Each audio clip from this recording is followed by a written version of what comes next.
This is Tom Fox. Thank you for joining us for this episode of Popcorn and Compliance, the Marvel Cinematic Universe. In this episode, we take up Ant-Man and the Wasp. Hello, everyone. This is Tom Fox backing in with Megan Dougherty for our continuing challenge as we review the entire MCU on Popcorn and Compliance. Why? Well, number one, because it's there, and number two, because, well, maybe number three. Number two, we're both MCU geeks, but number three, we get to rewatch all the movies. And even my spouse has finally come around to rewatching it for the fourth time. So we're reviewing the films as they appear in chronological order on the MCU timeline, not by release date. And today we continue with Ant-Man and the Wasp. I'm your co-host, Tom Fox, the founder of the Compliance Podcast Network and the voice of compliance. And I'm Megan Dougherty, co-founder of One Stone Creative and host of the business podcast Blueprint Show. And I am not as lucky as Tom because my spouse is only willing to watch one movie a quarter with me, and only one of those a year can be a superhero movie. So I have to watch these alone, but I'm still really enjoying going through this series. And I love Tom having someone to talk to about these movies. So I'm so glad we're doing this.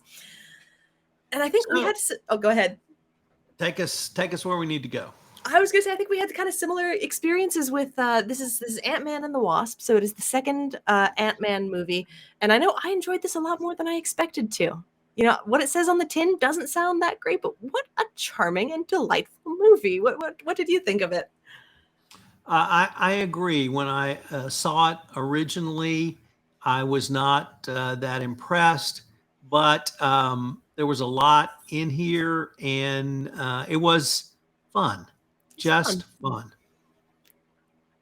Yeah, so I think one of the themes I liked in it the most, and this kind of, it started a little bit in the first Ant-Man, but they really kind of came through it in this one, was the theme of unconventional but loving families. So I adored, and I wanted to watch over and over again how, Ant-Man's ex-wife with the daughter and her husband just loved him and wanted to were being kind to him and treating him as part of the family, even though he's under hilarious house arrest. And just then the family again of Hope and her father. I liked the unconventional families and showing how they were valuable and they could be loving and nurturing even if they weren't particularly normal. I thought that was pretty great as a main theme. So we continued with one of the great sidekicks, Luis, played by Michael Pena, and he is not simply comic relief, but just comedy. And he really brings a level of anarchy and chaos. It would be probably difficult to live with someone like that, but in bits and pieces in a movie, it's tolerable. But it's a great role, and he really plays off Scott quite well. Mm-hmm. You know, I like the whole kind of merry band of ex-cons working at the newly founded ex-con security agency.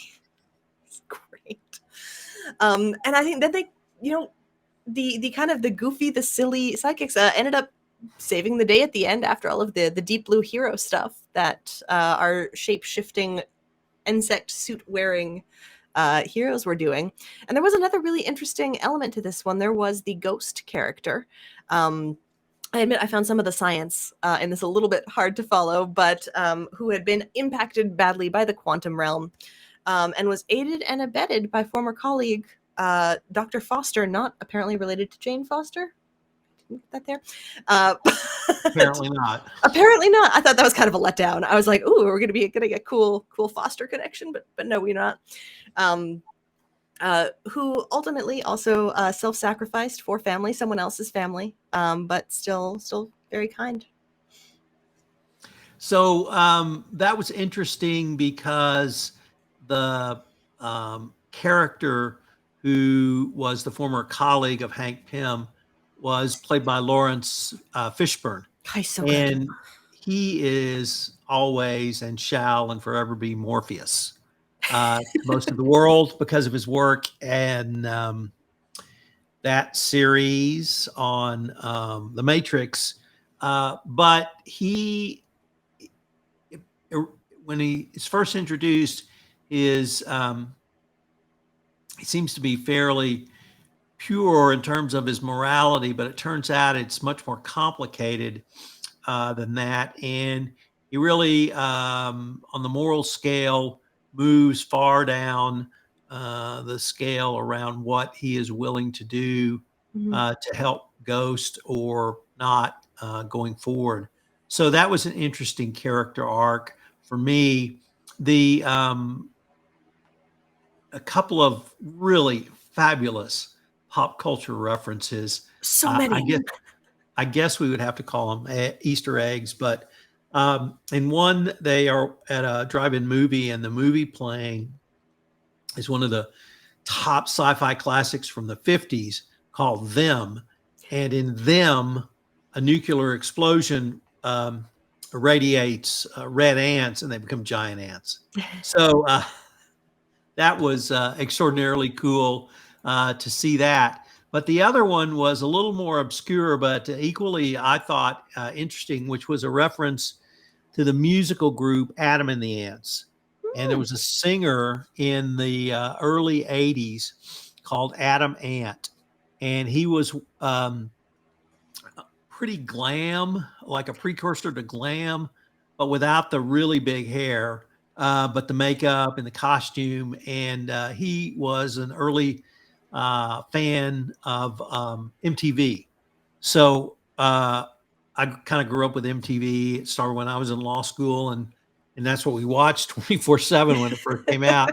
And he was on rotation quite a bit because he was one of the first ones to embrace it. So first it was Adam and the Ants, and then it became Adam Ant, and Adam Ant. And if I could take it a step further back, which I don't think they intended this cultural reference, but in the 60s, there was Atom Ant. And he was a Saturday comics cartoon character. So we had Atom Ant, not Adam Ant. So I thought about that as well. So any cookies for you in this?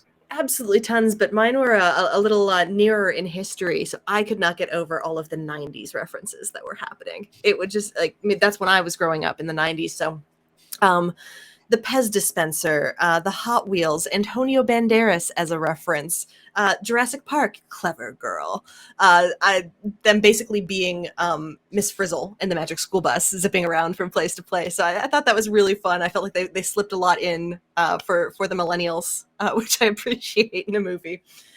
The other ones I really liked, I thought it was just a fun little thing, is the evolution of uniforms from one MCU movie to the next. So Ghost's phasing outfit, her quantum suit, was very plainly the model for what they're going to be using later in Endgame when they're going back in time. And so that direct relationship to the suit from the Ghost and using the Pym particles from Hank Pym, one movie to the next, just, I thought excellently done.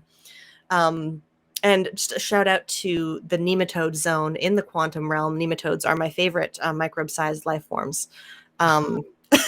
Of them all, they're I think the best, but water bears, yeah, they're so cool.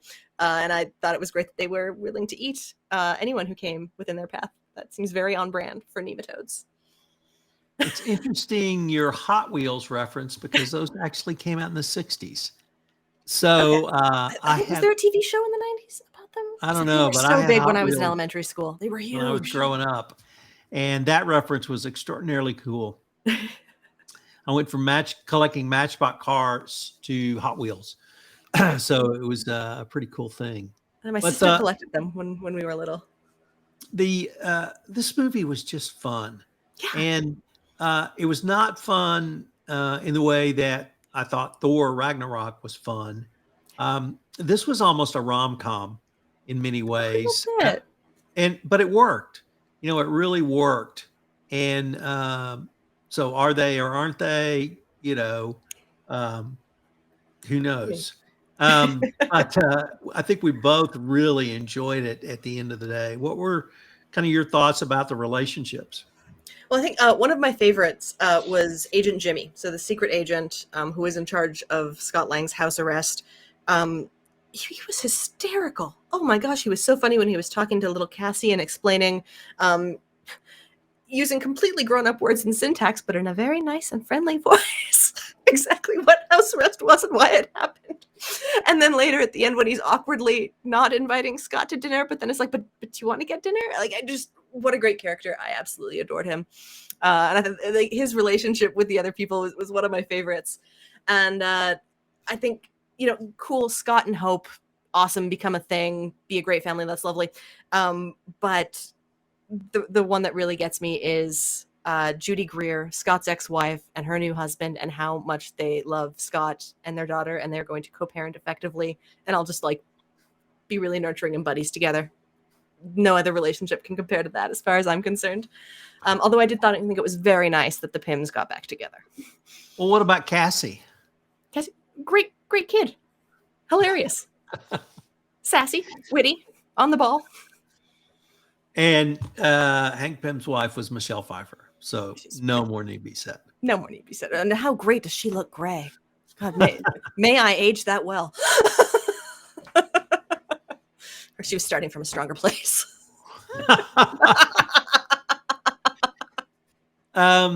So I think at the end we saw fairly disconcerting in the preview, if I have that right. We get an Infinity War scene at the end. So I don't think we're giving the store away to say some bad and tough times are coming. But this movie really, I just thought was light and funny.